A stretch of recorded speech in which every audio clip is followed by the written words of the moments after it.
Hello fellow Tarnished, and welcome back as we delve into all the latest updates and revelations surrounding the Elden Ring DLC, Shadow of the Erdtree, and when we will finally be getting the official trailer and release date. We have a treasure trove of information from Jeff Keighley's recent visit to FromSoftware's offices, to Elden Ring producer Yasuhiro Katayo's recent comments at the PlayStation Partner Awards regarding the Elden Ring DLC, and much, much more. So, to kick things off, a quick recap on what we know so far. On February 28, 2023, FromSoftware announced their upcoming DLC for Elden Ring titled Shadow of the Erdtree, with the following tweet, and it immediately set the community ablaze with speculation. Then, back in November, Kadokawa, the parent company of FromSoftware, released their quarterly report, and in this report it showed that they are expecting a significant upturn in sales from March 2024. In the report, in response to the question, what is the development status of DLC for Elden Ring and when will it be released, they have responded with, "We are currently working hard on the development of DLC for Elden Ring, but we have not announced a release date at this time." But the fact that they have mentioned the DLC at all in this report shows that it will be making a financial impact in the near future. So, when will we be getting an official update? In my opinion, this year's Gaming Awards is the most likely choice for the official trailer and release date announcement of Elden Ring Shadow of the Erdtree DLC. And Jeff Keighley, founder, host and producer of the Game Awards, is responsible for organising the event and deciding who will feature on it. Now, over the last couple of months, he has been visiting studios across Japan to secure announcements and showcases for this year's Gaming Awards.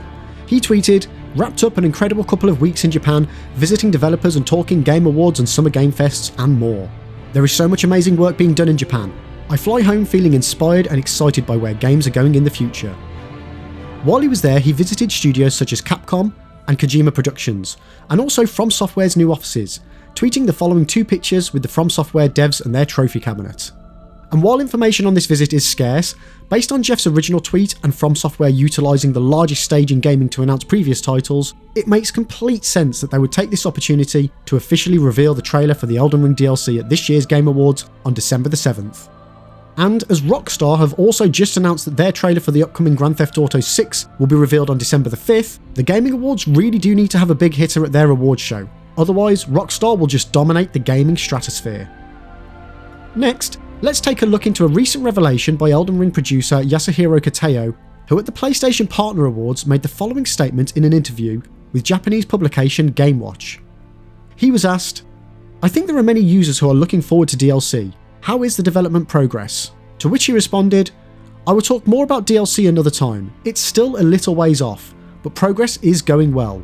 Like Bloodborne, it has new battles and new characters. Please look forward to new things." Now, while "it's still a little ways off" could be specifically just referring to the development of the DLC, it could also be applied to when we will get an official trailer too.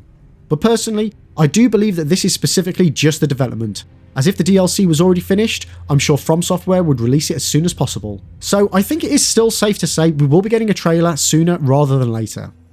So what do we know about the DLC itself? To start off with, we will head over to content creator Fighting Cowboy, who has previously been given access to other FromSoftware titles, so they have worked closely with FromSoftware in the past. And in early November, they tweeted, "I fully expect Shadow to be massive, basically half the size of Elden Ring. I expect it to overshadow major releases despite being a DLC." And while this is in no way an official statement by FromSoftware, it would make sense given just how long the Shadow of the Erdtree DLC has been in development for, and the size and scope of the base Elden Ring game too. Also, rumours have been circulating for some time that FromSoftware were initially developing 2 DLCs, but then chose to merge this into one giant DLC. According to data miner Lance McDonald, Shadow of the Erdtree will be a sizable expansion, roughly the size of 2 separate DLC packs. This would make the content similar in scope to Bloodborne's only DLC, The Old Hunters, a significant expansion that changed the whole fabric of the game, as well as offering a large new area to explore, new bosses and story content. Lance McDonald also reports that a planned season pass for Elden Ring featured multiple smaller DLC packs was scrapped in favour of Shadow of the Erdtree. So if Lance is correct, then this could mean the Shadow of the Erdtree ends up being the sole Elden Ring DLC, not counting the Colosseum update. Leaker Sekiro Doobie found clues hidden in the code of one of Elden Ring's patches featuring information about potential upcoming content. The update contains references to new items and hairstyles, but also up to 30 new bosses. As many as 16 new NPC or enemy characters referred to as someone yet unseen have also been spotted by the data miner. As first reported by Eurogamer, Data miner Lance McDonald has also discovered that Elden Ring once contained items and quests that involved exploring the dreams of certain NPCs. While the content was cut from the main game, it would make complete sense that this was then moved over to the DLC. In the cut content, an NPC called Monk Jiko asks the Tarnished to bring him something called Dream Mist. To get it, the player needs to invade the NPC's dreams. This offers lots of creative possibilities, and will allow players to fight literal nightmares on top of all their other horrors that lurk in the lands between. What else can we expect from the DLC? Well, the DLC of Bandai Namco's last two games with From Software, Dark Souls 2 and Dark Souls 3, featured DLC that extended the ending of the base game. However, it did so without contradicting or changing any ending the player had already unlocked. The Three Crowns DLC in Dark Souls 2 allowed the player to complete an additional quest, once all 3 LDC packs had been completed, which unlocked a new ending. This one essentially gave the player a third option on top of linking or rejecting the fire. Those who completed both Dark Souls 3 DLC packs were treated to a complimentary ending, one which sat alongside any other ending the player had unlocked by playing the base game. This one essentially offered the characters a way to escape the dying world by entering a painted world. It will be interesting to see how the Elden Ring DLC impacts the game's various endings of the world we explore. Even if you hunt down every shardbearer in Elden Ring, there's one demigod that escapes you. That is Michaela the Unalloyed, who's still safely slumbering inside his egg when the credits roll. Michaela is Malenia's twin brother, and is said to be the most powerful demigod in Elden Ring.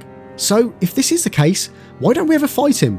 One answer is that we can obtain his shard of the Elden Ring by killing his captor and half-brother, Mohg the Lord of Blood. So there's no need to bother with him. Even Gideon Ofnir tells us to leave Michaela in peace, but was this short-sighted? From Software doesn't do anything by accident when it comes to soul bosses, therefore we suspect Michaela's absence is by design. Let's not forget, the demigod is slumbering in his egg to become powerful enough to fix his family, especially his sister, who he aims to cure of her scarlet rot. He's unlikely to be best pleased when he wakes up to find that a new Elden Lord has risen and has slaughtered his whole family, including Malenia.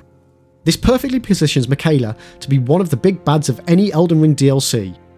Not only is he growing in power, but he's also going to have a grudge against the Tarnished once he realises what's happened. And for now, that's it. As always, as soon as we get any information, I will keep you all up to date.